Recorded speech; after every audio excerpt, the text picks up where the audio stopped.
Welcome into the November 21st episode of the Lockdown Leafs podcast. I'm Mike DiStefano with Dave Morassutti. Leafs get their act together and show the Sabres who's boss in a tidy 5-2 win Saturday night. We'll break that game down and tee up tonight's game against the New York Islanders. It's always a spicy one there now with Lou over there and obviously with John Tavares departing for the Maple Leafs. And a couple of updates from Morning Skate we'll get to as well. All that more coming up on today's edition of Lockdown Leafs. You're Locked On Maple Leafs, your daily podcast on the Toronto Maple Leafs. Part of the Locked On Podcast Network, your team every day.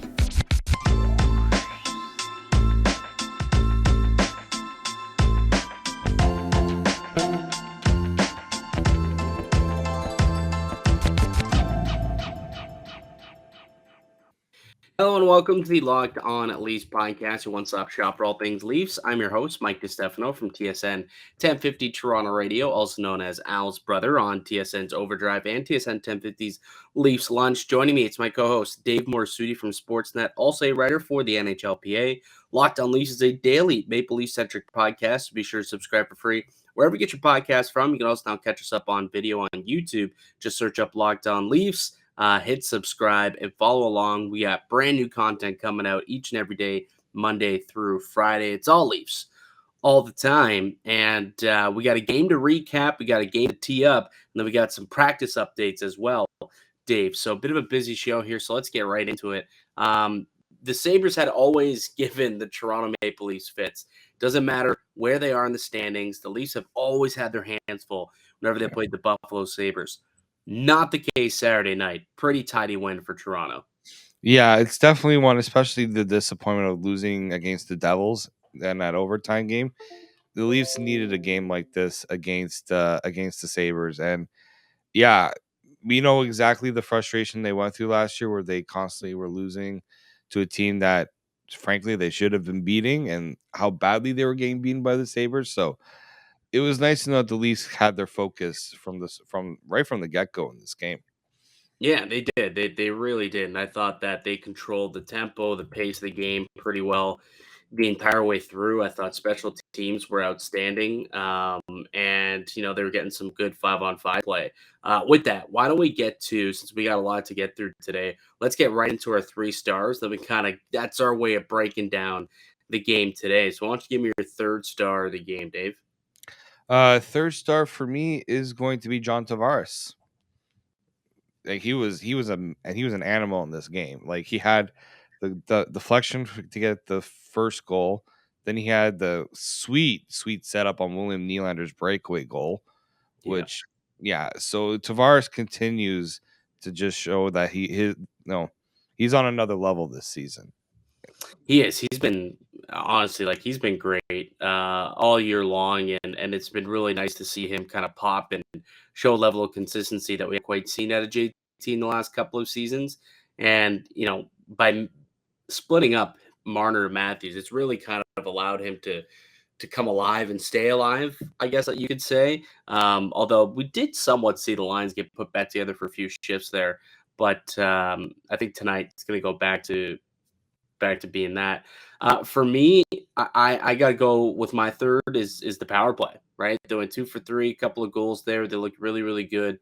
The one that they didn't score was the one at the end of the game where there was 30 seconds, and they damn near did score. William Nylander almost went coast to coast to get the hat trick.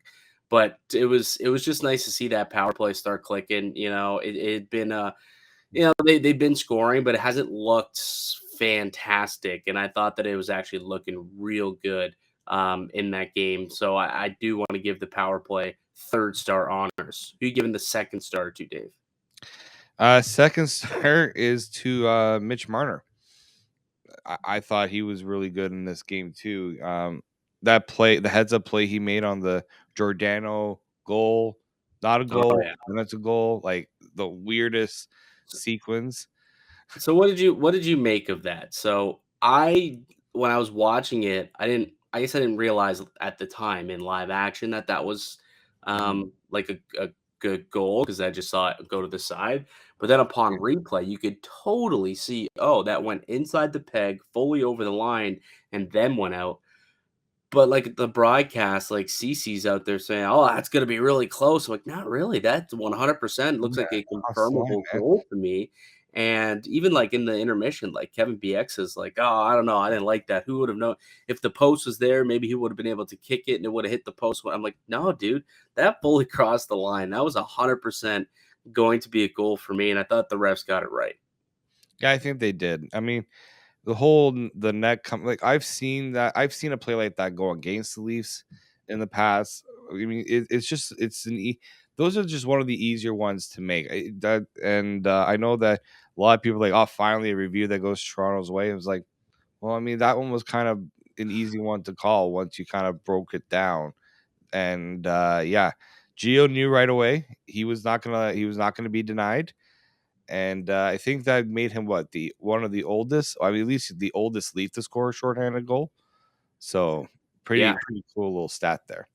Yeah, yeah. So able to get 3 goals, 3 special teams goals, 2 on the power play, and then also got 1 shorthanded. So yeah, pretty good piece of business for the Maple Leafs when it comes to their special teams in that game. Um, I gave my second star to Matt Murray, who came in, played another pretty sound game. He wasn't tested a whole lot, but the fact that he was able to come in and make the saves that he had to, 32 save performance, stopped all of his stopped shots at even strength. At 5-on-5, had a perfect save percentage, did allow those 2 power play goals, but he's been great. Like that's now 4 games in a row where he's been solid, like real solid, which I think is just such a positive here for the Maple Leafs. And he gets his first win as a Toronto Maple Leaf in Scotiabank Arena with that victory. I believe he's getting the night off tonight, though. I think Shalgren's going to get the start against the Islanders. So I guess it's probably good to give him a bit of a rest. He's now, played in 3 straight games, I want to say. So Yeah. like 3 games within like a 5, 6 night span. So probably good to get him a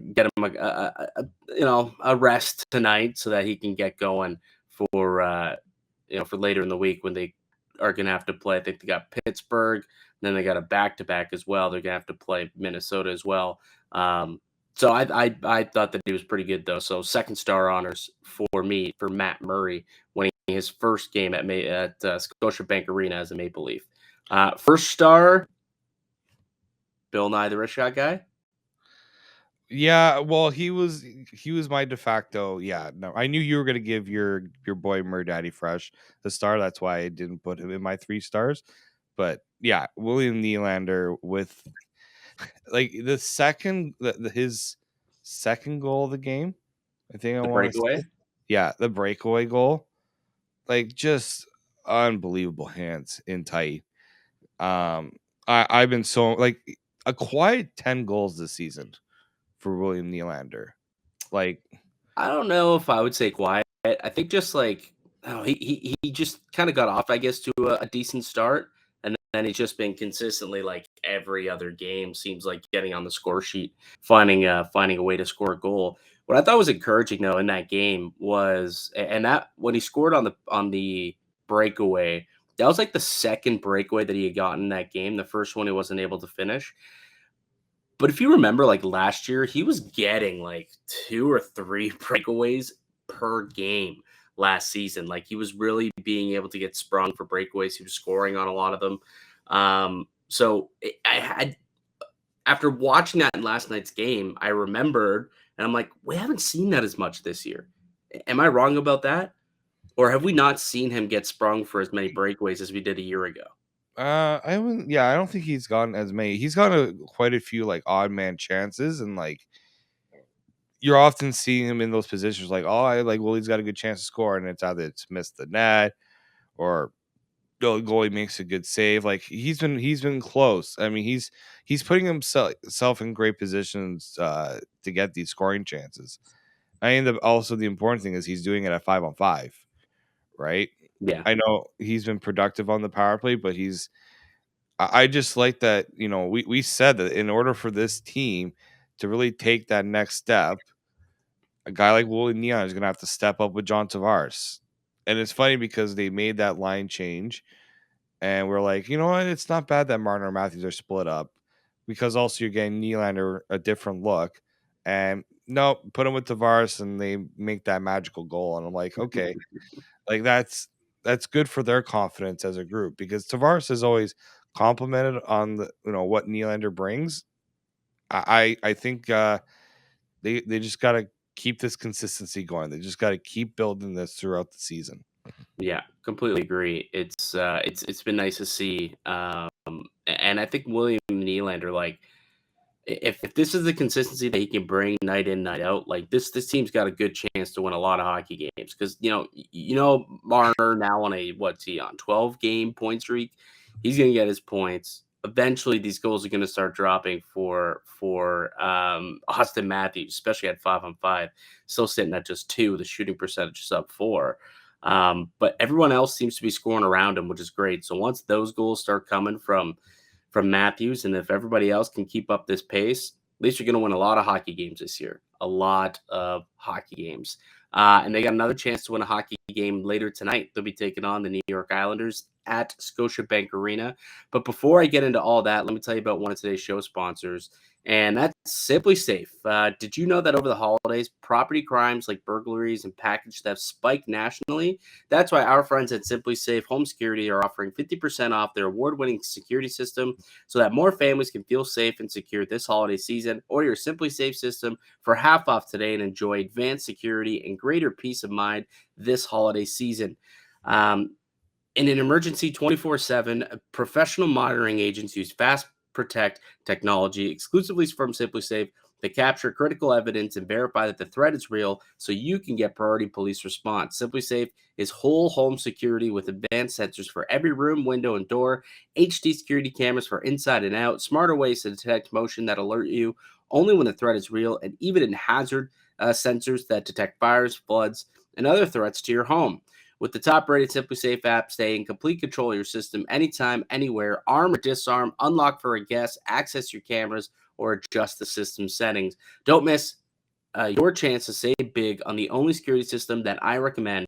Get 50% off the new Simply Safe system at simplysafe.com/LockedOnNHL today. This is their biggest discount of the year, so you won't want to wait. That's simplysafe.com/LockedOnNHL. There's no safe like Simply Safe. Welcome back into the Locked On Leafs podcast. I'm Mike DiStefano with Dave Morassutti. We are hosts here at Locked On Leafs. We are teeing up Leafs and Islanders tonight. It's always a fun game when these two play each other. There's always that extra added animosity because you got Lou over there now, and then you've got John over here, and there always seems to be just a little bit of friction between these two clubs, eh? Yeah, yeah, I like the rivalry that's built up between these two teams. I mean, it helps that the Islanders fans decided to act like complete clowns when John Tavares went there and his first came back. So I do appreciate that they're bringing a little bit of fire to this rivalry. And you know what? My thought on the Islanders a few weeks ago is kind of different now. They're playing a little bit better, so this isn't a game that I expect the Leafs to take easily anymore. So yeah, I'm looking forward to this game. Especially, these are the types of teams the Leafs have to start racking up some wins against. Not going to be easy, and I want to see how they rise to the challenge. Yeah, they certainly do have to start getting some victories against against these teams that are within the Eastern Conference playoffs, I suppose. But it's a team that's won 6 of their last 10. They're on a heater. They've dropped a couple games here of late on this road trip. So Toronto hoping to continue giving them that slide, I suppose. They're 11-8 on the year, plus 10 goal differential. Scored 63 goals this year, and if I'm not mistaken, unless something has changed since Friday, Matt Barzal is still without a goal, I'm pretty sure, unless he scored over the weekend. But coming into the weekend, actually, no, he's got 2 goals now. But he was coming into the weekend, he had 0 goals and 18 assists, which is hilarious. Now he's got a couple. So Matty He scored Barzal 2 against the Stars. Yeah, so it looks like he's starting to heat up a little bit here and get some goals into the back of the net, which probably not a great thing for Toronto because he's a talented player. But everything's going to be the same as it was against Buffalo, except Eric Shalgren is going to get the start in net I mean, you like that move, I guess. You just finally give Matt Murray a day off after kind of riding him for 3 straight games. Yeah, especially you're hearing that Samsonov. I know we're going to talk a little more about it, but he doesn't seem close. And you got a road trip coming up back to back later in the week. You need to give Matt Murray. You can't have him playing. You can't ride him too much, right? We know his health situation. He's playing so well. I mean, Sheldon Keefe pretty much called it an elite goaltending performance against the Sabres, and I agree with that. So I do think, yeah, this is a game. If you're going to get Shalgren into a game this week, this would be one of the more ideal ones to do it. Yeah, I would think so. And you're probably because you're hoping Samson's back for the weekend back to back. So this would probably be the last game that we should see Shalgren for quite some time. It's at least kind of fingers crossed on that one. We'll chat about it a little bit more in a sec. But I think also you look at the fact that Toronto has had the upper hand on the Islanders. For the last few years, they've won 4 straight meetings. They were 3-0 last year in the season series, outscoring them. What was this? Be 10-3. And remember, actually, it was Joseph Wall who got a shutout in New York, like the second night in their building. You remember that game? Yeah. Yep. So so they've been able to play well with their number one against the Islanders team. So I'm happy. I think Schalke will be perfectly fine. He's given them steady goaltending too. Like they haven't really piled up the wins behind him because he hasn't gotten the goal support, but he's been fine. He's been good enough for them to at least get some wins. So as we noted, no change, which means Nick Robertson continues to be a healthy scratch. I just don't know why they don't send him down to the minors. If they're going to continue to sit this guy out, and Sheldon Keefe was asked about this Saturday, and he was asked about it again. He said it's nothing that he's done. He's looking okay. It's what everyone who's in the lineup not giving them a reason to get out of the lineup. People are proving that they should stay in the lineup, and that's why Nick Robertson has been able to find his way back in. And if that's the case, I mean, this is somebody who hasn't played a whole lot of hockey over the last 3 seasons, like since the pandemic. He just needs to play some games. Like send this guy down to the minors, having him scratch for the entire week as opposed to going down and ripping it up in a top 6 role with the Marlies makes zero sense to me, Dave. Yeah, I'm not really sure what exactly. It just seems like there isn't a plan for this guy. Somebody was saying, well, it's good that he's getting practice time with the big club and he's staying ready. Like, well, it's another way you can stay ready if you play hockey games. I don't even care where it is at this point. He needs to play. Yeah. Like, for confidence wise, how like frustrating must this be for him to be practicing, waiting for his opportunity? Before the Sabres game, the bottom 6, I mean, mostly that third line wasn't doing much. There was opportunity there for him to get in, and he still wasn't able to get in. Like at some point, I don't know how somebody doesn't step in, and especially on the development staff, say, you know what, let's just get him into a game with the Marlies. They even played at Scotiabank Arena this past weekend. Like it's not like the Marlies were on a road trip and you wanted to keep them close by or something. This is where it's frustrating for me to see something like that. And I mean, if he doesn't get into a game this week, at some point you have to have that conversation of let's just get him down to the Marlies because there's only so much he can do in practice. Game footage always speaks louder volumes than what he does in practice, in my opinion. No, I agree. And I just looked at it. Since COVID, he's only played in 76 hockey games. Like for a kid who was 19, 20, now 21 years old, these are his prime development years. Not playing games is not, I don't believe, good for him. So it really doesn't make a whole lot of sense. If you're not going to play him up here, then send him down to the minors, let him cook down there.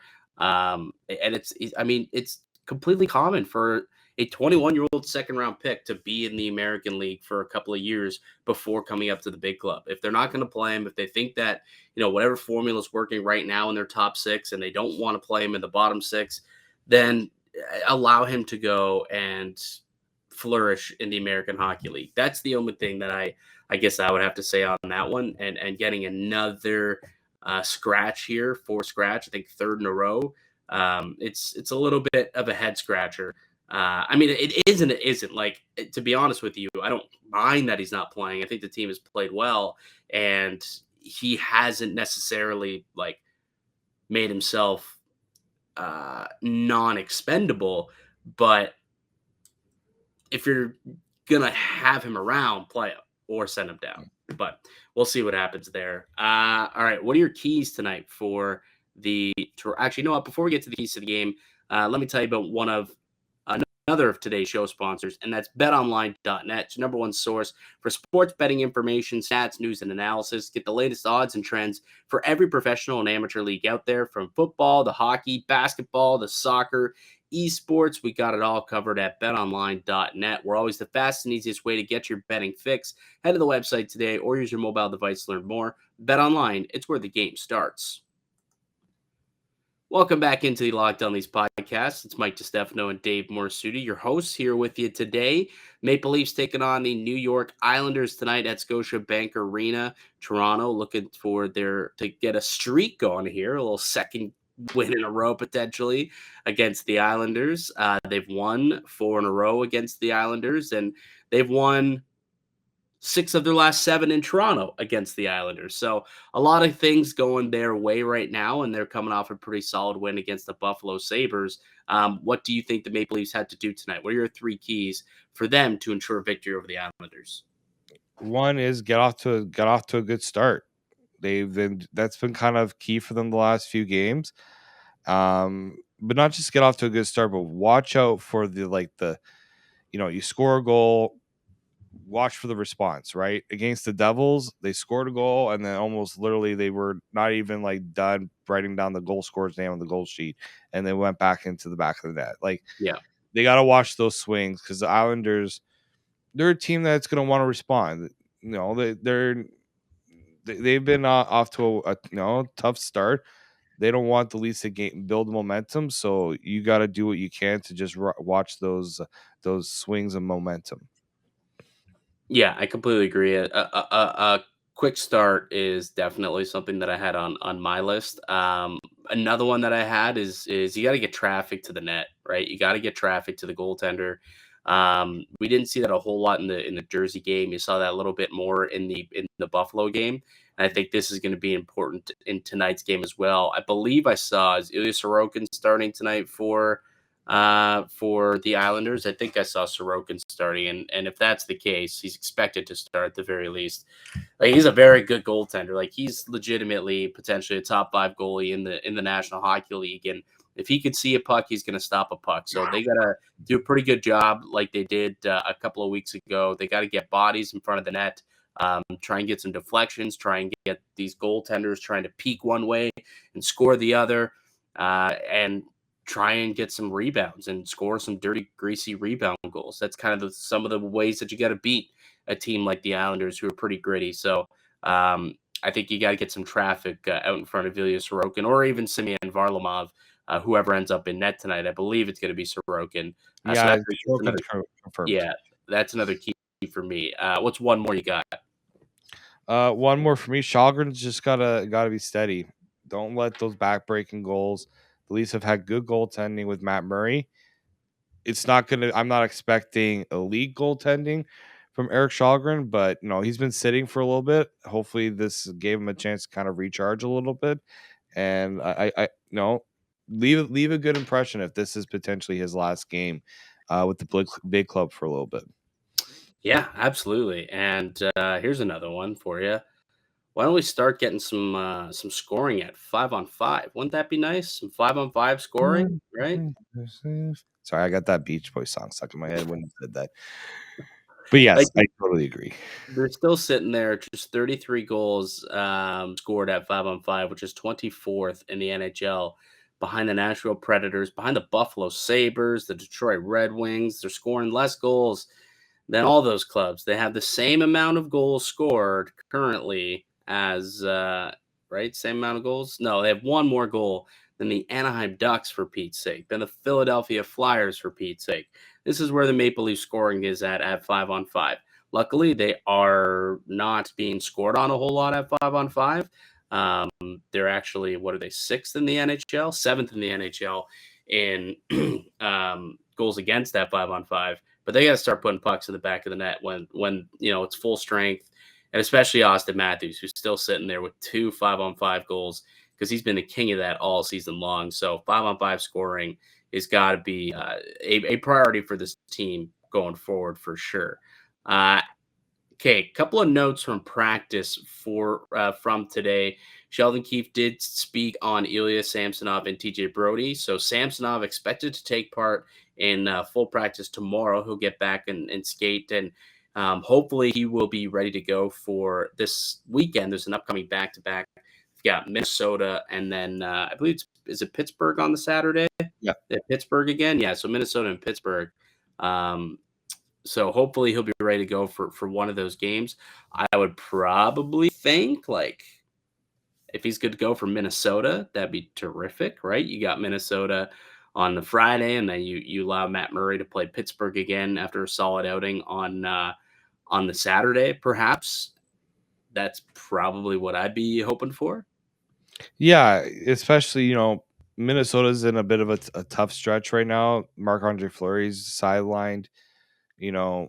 Pittsburgh has been actually doing quite well ever since the Leafs beat them. So you want to make sure Samsonov's not coming to the fire brigade right in his first start back from a knee injury. But I mean, he's not playing unless he's totally, given the 100% to be cleared. So I think that would make the most sense. Give him the first game of the back-to-back. Usually teams play better on the first night. Hate to say it, Matt Murray, you're going to get the tougher of the assignments just because you're the fresher one right now. Yeah, I don't know if I would consider Pittsburgh the tougher assignment at this point. I mean, they're both tough teams. I'll give them that, but it's going to be a tough week. They're going out on the road after tonight's game. They'll be in Jersey, which we know is going to be a difficult game. Clearly, the Devils still rolling right now with their win streak. You've got Toronto. You got them going into Minnesota, and then they're in Pittsburgh. So after a lengthy kind of homestand, now they're back on the road. It'll be a difficult week, and it's going to be a difficult, like, all the way through the rest of the month and into December. They play like every other night pretty much, so there's no extended time off for these guys. So it could be a good thing, though. It could allow them to get into a groove, which it seems like Matt Murray's kind of getting himself into a groove, which is good as long as everybody stays healthy. I think that's got to be the main priority here. And speaking of healthy, TJ Brodie still going to be out for about another week. So he's he's progressing, but still not ready to go with that oblique injury. So those were the notes that I saw. Did you see anything else pop out of practice? Kind of while we were recording, I saw some people tweeting away, but anything else that you saw? I didn't see anything that really, I mean, TJ Brodie not doing as well as they hoped is not a good sign. Yeah.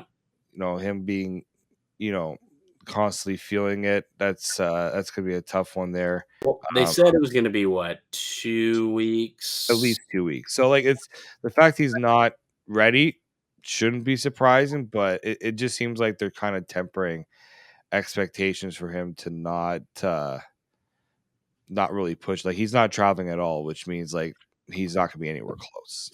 And if that's the case, I mean, I have not been pleased, I think we could both say, with the play of Rasmus Sandin.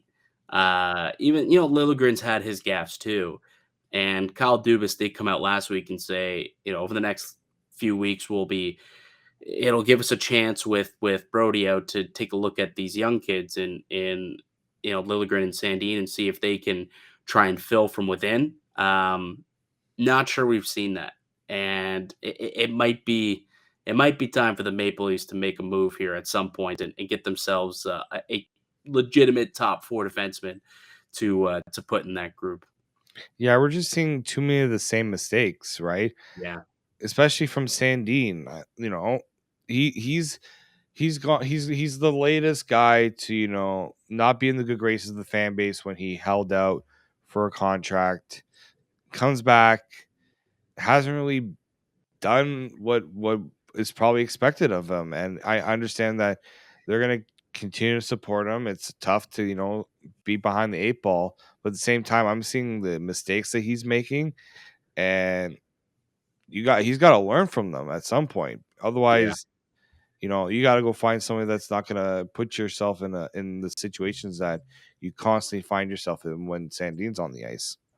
Yeah, so we'll see tonight. Hopefully, they have a better game against the Islanders, and then progressing into another bit. Problem is, like it starts to snowball once these mistakes compound game after game, and that seems to be what's kind of happened with these kids right now. They've both kind of been relegated to a third line role together, a third pair role where they can be sheltered at the very least, and hopefully they can start to make some positive impact and that can start to escalate into, a better situation as opposed to the snowball that we've seen over the last little bit. So maybe they can get something going tonight. Hopefully, should be a fun game. 7 o'clock puck drop down at Scotiabank Arena. Leafs taking on the New York Islanders. That'll do it for us here today on the podcast. I'd like to thank you all for listening and supporting the show. You can subscribe to the Locked On Leafs podcast on all podcast platforms and receive daily Leafs content. Follow myself on Twitter at Mickey_Canuck. Follow Dave and D_Morassutti. Also, you can follow the show at Locked On Leafs. Go ahead, leave a like, smash that like button, leave a comment down below if you're on YouTube watching the show. Appreciate y'all for tuning in. We'll be back with another episode tomorrow. We'll tee up, or we'll recap, rather, the game against the Islanders tonight. But until then, keep it locked right here on Locked On Leafs.